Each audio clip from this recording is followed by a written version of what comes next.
In Mark chapter 5, Jesus spoke 2 words to a dead girl, and she stood up and walked.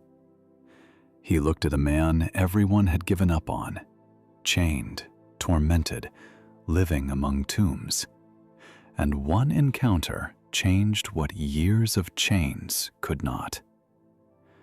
Whatever feels dead in your life today, your marriage, your hope, your purpose, Jesus is not done with it. From Mark chapter 5, verse 15. When they came to Jesus, they saw the man who had been possessed by the legion of demons sitting there, dressed and in his right mind, and they were afraid. And from Joel chapter 2, verses 25 through 26.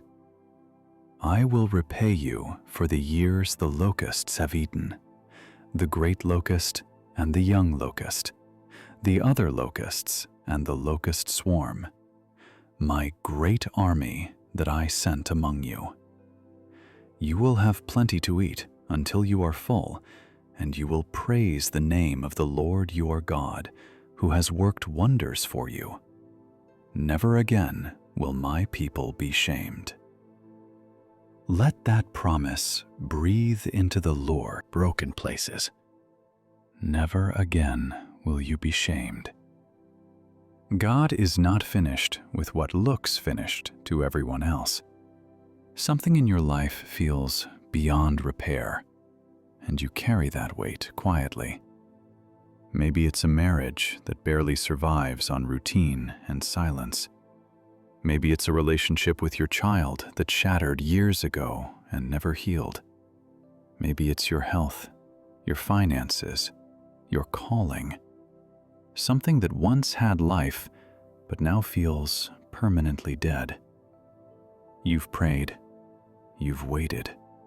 You've cried out in the dark and listened for God's voice in the silence. And the silence has started to feel like His answer. You're not angry at God. You're just exhausted. Exhausted from hoping. Exhausted from fighting for something that shows no signs of changing. You smile in public, but you grieve in private. And the hardest part is that nobody fully understands the weight of what you're carrying. But here's what you need to see in Mark 5. Jesus didn't wait for the demoniac to get better before approaching him. He didn't require the man to clean himself up, break his own chains, or walk to the right side of the lake. Jesus crossed the water, stepped onto that shore, and walked toward the man everyone else had abandoned. The townspeople had tried chains. They'd given up. They avoided the tombs entirely. But Jesus went straight there, because that's what He does. He moves toward what everyone else walks away from. And in one encounter, one moment with Jesus, the man who had been screaming, cutting himself, living naked among the dead, was found sitting, dressed, and in his right mind. Years of torment, undone in a moment. Then, later in that same chapter, Jairus' daughter was declared dead. The mourners laughed when Jesus said she was only sleeping. They had already accepted the ending. But Jesus put them out of the room, took her hand, and said, Talitha cum, little girl, I say to you, get up. And immediately she stood up and walked around. The mourners had accepted the death. Jesus had not. And He hasn't accepted it in your life either. What looks dead to the world is not dead to the one who spoke life into existence. The enemy wants you to believe 3 lies. It's too late. The damage is too deep. And God has moved on. But 1 Peter 5:10 destroys all 3. And the God of all grace, who called you to His eternal glory in Christ, after you have suffered a little while, will himself restore you and make you strong, firm, and steadfast. Himself. God doesn't delegate your restoration. He does it personally. So here's what God is asking you to do. First, stop agreeing with the mourners. Stop accepting the ending that everyone else has pronounced over your situation. If Jesus hasn't said it's over, it's not over. Second, name what feels dead. Bring it into the light. Lay it at His feet, not as a problem to manage, but as a life to resurrect. Third, trust the restorer. Joel 2:25 doesn't just promise repair, it promises repayment. The years the locusts devoured, God says, I will give them back. Now, let's pray together. This is a prayer for everything that looks finished, everything everyone else has given up on. Close your eyes, open your hands, and bring the broken thing to the one who walks toward what others avoid. Heavenly Father, I bring you something I've been carrying alone, something that feels too broken for anyone to fix, including me. Thank you for being the God who crosses the water and walks toward the tombs. Thank you for not waiting until I'm cleaned up to come near. Thank you for the man in Mark 5, chained, tormented, hopeless, restored in a single encounter with you. Thank you for Jairus' daughter, declared dead by everyone in the room except you. Thank you for Joel's promise that the devoured years will be repaid. Thank you that you don't delegate restoration. You do it yourself. Father, I need to be honest with you. I'm exhausted.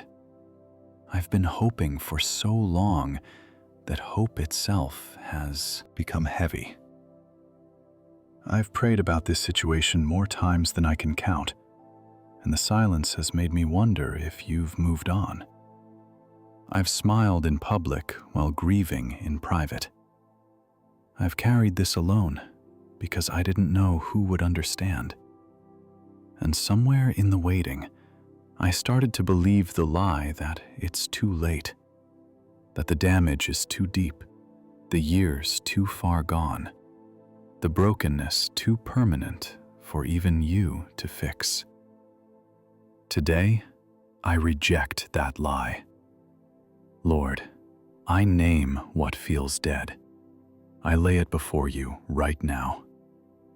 My marriage, my relationship with my child, my health, my purpose, the years I feel I've lost. I'm not bringing you a project to manage. I'm bringing you a life to resurrect. Walk toward my situation the way you walked toward that man among the tombs. Speak to what is dead in my life the way you spoke to that little girl. Say the word, Lord.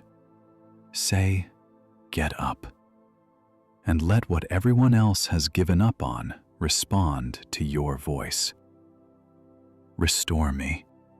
Make me strong, firm, and steadfast. Repay the years the locusts have eaten. Let me eat in plenty and be full, not with what the world offers, but with the evidence of your wonders. Father, I lift up everyone listening who has been carrying something broken alone. The ones afraid it's too late. The ones exhausted from hoping. The ones who smile in public but bleed in private. Walk toward them right now. Let them feel you stepping onto the shore of their situation. Remind them that you have never, not once, declared something hopeless. I declare that my God walks toward what everyone else avoids. He restores what looks dead. He repays what was stolen. And my brokenness is not beyond his reach. I declare that after I have suffered a little while, the God of all grace will himself restore me and make me strong, firm, and steadfast. I declare that I will have plenty and be full, and I will praise the name of the Lord my God, who has worked wonders for me. Never again will I be shamed. The story is not over. Restoration has begun. In Jesus' resurrection name, I pray. Amen. Beloved, Jesus just stepped onto your shore. He sees the broken thing you've been hiding. He sees the years that were taken. He sees the grief nobody else understands. And he is not walking away. He is walking toward you with the same power that sat a madman down in his right mind and raised a dead girl to her feet. What looks finished to the world is just getting started with God. Keep your hands open. The Restorer is at work. May the God who repays the years begin his wonders in your life today. If this prayer touched something broken inside you, type Amen in the comments. Declare with me, Jesus walks toward what everyone else avoids. My story is not over. Restoration has begun. Share this with someone who needs to know that what looks dead can live again. May the grace and peace of our Lord Jesus Christ be with you always.